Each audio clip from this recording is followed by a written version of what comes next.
Assalamualaikum warahmatullahi wabarakatuh. Kami dari kelompok 2 yang beranggotakan Muhammad Aditya Wahyudianto, Ainul Ummah, Nur Hidayah, dan Ulfa Nur Aisyah akan menjelaskan tentang kronologi sejarah filsafat klasik. Kronologi sejarah filsafat klasik meliputi sejarah filsafat Yunani klasik, filsafat periode Sokrates, filsafat periode Helenistik, dan filsafat periode Romawi. Kronologi sejarah filsafat klasik. Filsafat Yunani klasik merupakan awal dari permulaan pemikiran filsafat atau pembahasan masalah filsafat secara spekulatif rasional. Sejarah filsafat Yunani klasik. Filsafat Yunani klasik berlangsung pada abad 5 Masehi. Pada masa ini, filsafat bertolak antroposentris, artinya menjadikan manusia sebagai objek pemikiran filsafat mereka. Mereka berupaya mencari jawaban tentang masalah etika dan hakikat manusia. Tokoh-tokoh dari filsafat Yunani klasik ini diantaranya adalah Sokrates, Plato, dan Aristoteles. Mereka dijuluki filsuf klasik karena mereka memiliki ide-ide yang masih tetap aktual.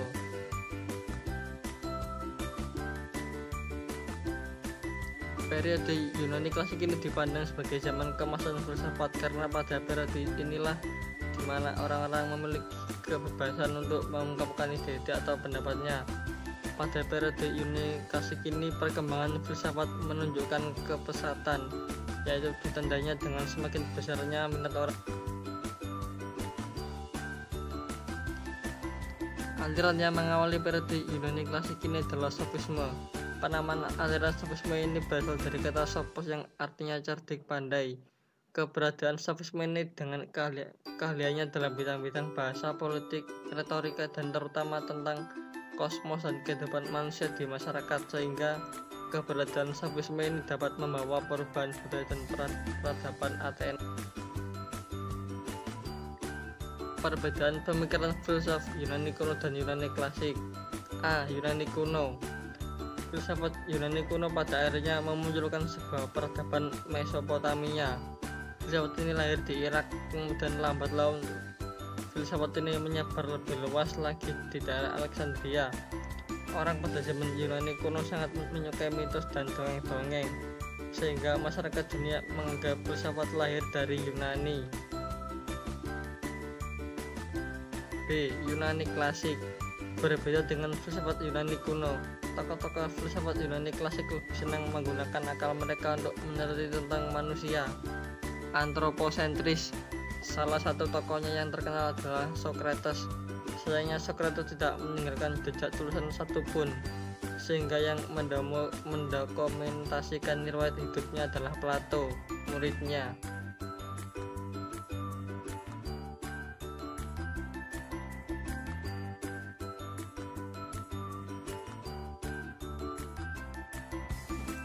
Jadi pada intinya perbedaan filsafat Yunani klasik dengan Yunani kuno yaitu dilihat dari perkembangan pemikirannya.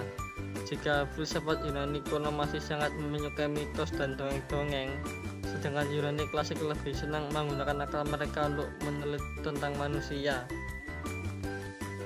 Filsafat periode Socrates. Socrates. Dalam sejarah filsafat, Socrates merupakan filsuf dini dengan karakter yang kontroversial, berani berpendapat beda. Lahir di Athena pada tahun 470 sebelum Masehi. Meninggal karena dijatuhi hukuman mati minum racun tahun 399 sebelum Masehi dalam usia 70 tahun. Filsafat Socrates. 1. Objek pemikiran bukan alam semesta, tapi manusia. 2. Manusia adalah makhluk sadar, dapat mengatur perilaku sendiri. Manusia hidup dalam masyarakat. 3. Berbuat baik adalah satu-satunya kebahagiaan hidup manusia.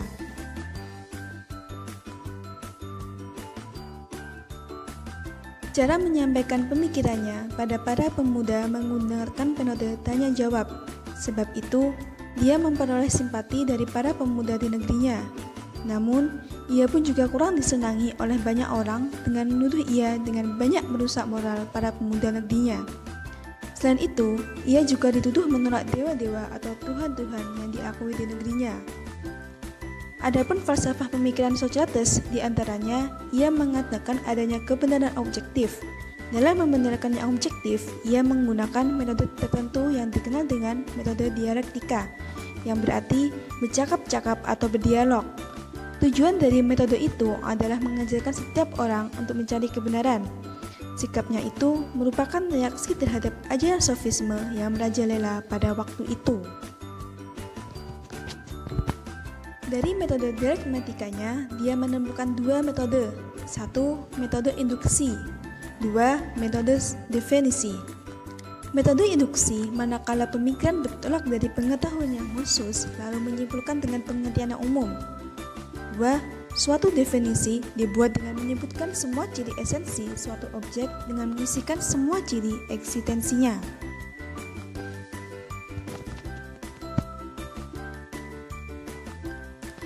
Socrates tidak pernah menulis filosofisnya. Jika dilihat benar-benar, malahan ia tidak mengajarkan filosofisnya.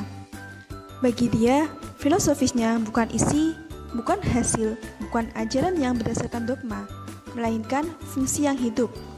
Filosofisnya mencari kebenaran. Oleh karena itu, ia mencari kebenaran. Ia tidak mengajarkan, ia bukan ahli pengetahuan, tapi ia seorang pemikir.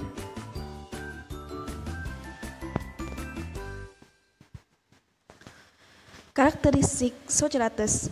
Dengan cara Socrates membangun dalam jiwa lawannya bersoal jawab keyakinan bahwa kebenaran itu tidak diperoleh begitu saja, melainkan dicari dengan sebuah keyakinan dan perjuangan.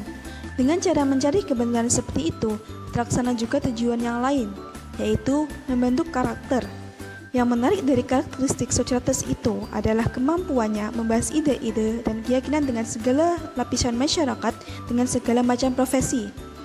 Socrates memiliki pandangan pribadi tentang Tuhan yang mengajak kita untuk berpikir bahwa ia adalah seorang penerima rohyo dan wahyu, apalagi bila dikaitkan dengan dampak yang terasa seketika dengan masyarakat Athena. Ia berhasil mempertahankan keyakinan pada wujud maha kuasa, pencipta alam semesta terhadap pandangan politisme di sekitarnya dengan menggunakan akidah-akidah hukum alam.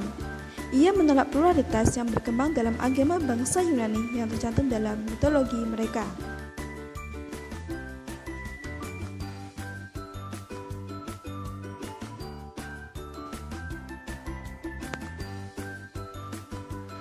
Etik Socrates. Menurut Socrates, manusia pada dasarnya baik, yang mempunyai tujuan hidup, dan pandangan etik yang rasional. Socrates sampai pada sikap hidup yang penuh dengan rasa keagamaan. Menurut keyakinannya, menderita kezaliman lebih baik daripada berbuat zalim. Sejarah filsafat periode Helenistik.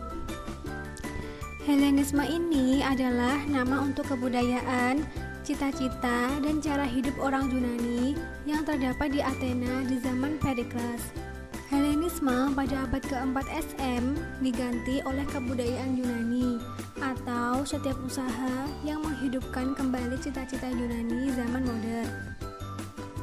Filsafat Yunani dimulai pada pemerintahan Alexander Agung atau Iskandar Zulkarnain, Raja Macedonia. Pada zaman ini terjadi pergeseran pemikiran filsafat teoritis menjadi filsafat praktis. Zaman Helenistik di Mediterania Timur dan Timur Tengah periode antara kematian Alexander Agung pada 322 SM dan penaklukan Mesir oleh Roma pada 30 SM. Untuk beberapa tujuan periode diperpanjang untuk 3,5 abad. Lebih lanjut, untuk bergerak oleh Konstantin Agung ibu kotanya ke Konstantinopel atau Bizantium di 330 CC. Dari pecahnya kerajaan Alexander muncul banyak kerajaan, termasuk Macedonia, Seleucid, dan Ptolemaic, yang berfungsi sebagai kerangka untuk penyebaran budaya Yunani atau Helenik campuran Yunani. Fase akhir dari filsafat Yunani kuno dimulai setelah Aristotle selama periode sejarah yang kita sebut peradaban Helenistik yang berlangsung di sekitar 300 SM hingga 200 M. Ketika Alexander pertama kali menaklukkan dunia Mediterania, negara kota kecil diselimuti oleh dinasti politik yang lebih besar. Secara budaya, wilayah yang ditaklukkan diresapi dengan budaya Yunani, bahasa seni, agama, dan filsafat. Ketika Alexander meninggal, kerajaannya dibagi di antara para jenderalnya menjadi dinasti. Dinasti-dinasti Yunani segera ditaklukkan oleh orang Romawi yang sendiri mengadopsi budaya dan filsafat Yunani, menyebarkannya lebih jauh ke seluruh kekaisaran mereka. Namun, setiap aliran Helenistik mengembangkan konsepsi sendiri tentang apa yang diperlukan manusia untuk mencapai kebahagiaan. Sekolah-sekolah utama periode ini yang akan kita lihat adalah sinisme, epikureanisme, stoicisme, skeptisisme, dan neoplatonisme. Salah satu aliran Helenistik yang muncul adalah sinisme, yang menekankan penolakan terhadap konveksi yang sudah mapan dan mengikuti kecenderungan alami seseorang. Filsuf sinis paling awal seorang Athena bernama Antisthenes atau sekitar 444 sampai 365 SM. Belajar di bawah Socrates dan hadir di eksekusi. Tetapi tidak seperti Platon yang terinspirasi oleh isi ajaran Socrates dan metode dialektiknya. Antisthenes tertarik pada sikap Socrates di wajahmu dan belajar darinya. Seni bertahan dan bersikap acuh tak acuh terhadap keadaan eksternal. Itu adalah cara hidup mandiri.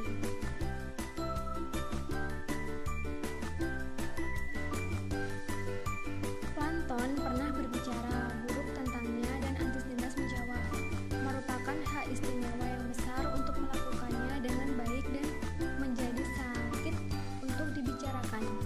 Bertanya mengapa dia memiliki begitu sedikit murid, dan dia menjawab, karena saya mengusir mereka dengan tongkat perak. Ketika ditanya mengapa dia mengkritik murid-muridnya dengan bahasa yang kasar, dia berkata, dokter juga menggunakan obat parah untuk pasien mereka. Sejarah filsafat periode Romawi.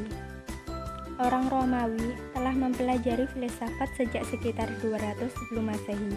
Ketika itu, bangsa Romawi menaklukkan Yunani. Karena itu banyak prajurit dan jenderal Romawi yang melakukan kontak dengan para filsuf Yunani. Bangsa Romawi menyadari bahwa filsuf Yunani semacam Socrates, Plato, dan Aristoteles telah banyak berkontribusi untuk filsafat. Beberapa orang Romawi menjadi tertarik dan pada sekitar 50 sebelum Masehi, orang Romawi mulai menulis filsafat mereka sendiri, meskipun sebagian besarnya masih merupakan terjemahan dari bahasa Yunani ke bahasa Latin. Sementara itu, perempuan tidak diperbolehkan belajar filsafat. Salah satu orang Romawi pertama yang menulis mengenai filsafat adalah Lucretius. Lucretius mengikuti pandangan filsafat Epikurean Yunani. Dia menulis sebuah syair panjang berjudul Sifat Benda, yang menjelaskan mengenai filsafat Epikurean dalam bahasa Latin untuk orang yang tidak bisa berbahasa Yunani. Filsuf Romawi lainnya adalah Cicero. Cicero menulis filsafat yang hampir sama dengan Lucretius. Cicero merupakan filsuf skeptis, seperti orang skeptis lainnya. Cicero berpikir bahwa kita harus mempertanyakan setiap gagasan atau fakta yang kita dapatkan, dan harus bertanya bagaimana mereka tahu itu, atau bagaimana mereka yakin, atau bagaimana dengan hal yang lainnya. Cicero mencoba menggunakan filsafat untuk membuat manusia berpikir lebih logis, supaya mereka bisa lebih baik dalam membuat keputusan dalam pemerintahan. Cicero juga mengikuti beberapa gagasan Stoik, terutama bahwa manusia harus mencoba menjadi sebaik mungkin. Pada masa-masa akhir Kekaisaran Romawi, banyak pria dan wanita yang mulai berpikir tentang dunia adalah sudut pandang Nasrani. Santo Augustinus dan Santo Ambrosius mempelajari filsafat pada masa sebelumnya dan berusaha menciptakan filsafat Nasrani yang bisa mencakup gagasan Nasrani maupun filsafat Yunani dan Romawi. Setelah Kekaisaran Romawi runtuh, orang-orang tetap berpikir mengenai gagasan tersebut, bahkan ada beberapa perempuan juga. Kebudayaan Romawi merupakan salah satu dasar bagi pembentukan peradaban Barat modern sekarang ini, meliputi hasil-hasil kebudayaannya dalam berbagai hal, seperti sistem pemerintahan, sistem kepercayaan, ilmu pengetahuan, bahasa dan seni sastra, hukum, dan arsitektur. Sistem pemerintahan. Bangsa Romawi telah memperkenalkan sistem republik yang demokratis, dikendalikan oleh pemerintahan pusat dengan perangkat pemerintahan yang lengkap dan diselenggarakan dengan tertib dan rapi. Sistem kepercayaan. Awalnya, ketika kerajaan Romawi berdiri, kepercayaan yang dianut masyarakat masih bersifat animisme, yaitu kepercayaan terhadap banyak roh. Peradaban Romawi mendapat pengaruh besar dan peradaban Yunani termasuk sistem kepercayaan mereka, di mana bangsa Romawi juga menyembah dewa-dewi Yunani, namun namanya saja yang disesuaikan dengan nama-nama Romawi. Ilmu pengetahuan. Ilmu pengetahuan sangatlah berkembang pada masa Romawi kuno, dan berbagai jenjang pendidikan yang diadakan dengan lengkap di mana kurikulum sekolah telah mengajarkan bahasa Latin, Yunani, cara membuat obat-obatan, dan cara-cara berpidato. Bahasa dan seni sastra. Bahasa Latin berkembang di Eropa menjadi bahasa induk dari bahasa-bahasa lain yang ada di Eropa. Selain itu, seni sastra maju pesat yang memunculkan tokoh-tokoh seperti Tetius, Herasius, dan Ovidius. Hukum. Bangsa Romawi menciptakan dan menerapkan hukum yang kemudian banyak dijadikan pegangan bagi negara Amerika, Eropa, Asia, dan Australia. Arsitektur. Bangsa Romawi kuno telah mampu membangun gedung-gedung indah dan megah seperti Colosseum, Amphitheater, Parthenon, dan sebagainya, di mana bangunan-bangunan tersebut dapat kita lihat hingga sekarang, namun berupa sisa-sisanya saja. Terima kasih penjelasan dari kami. Apabila ada salah kata, mohon maaf sebesar-besarnya. Wassalamualaikum warahmatullahi wabarakatuh.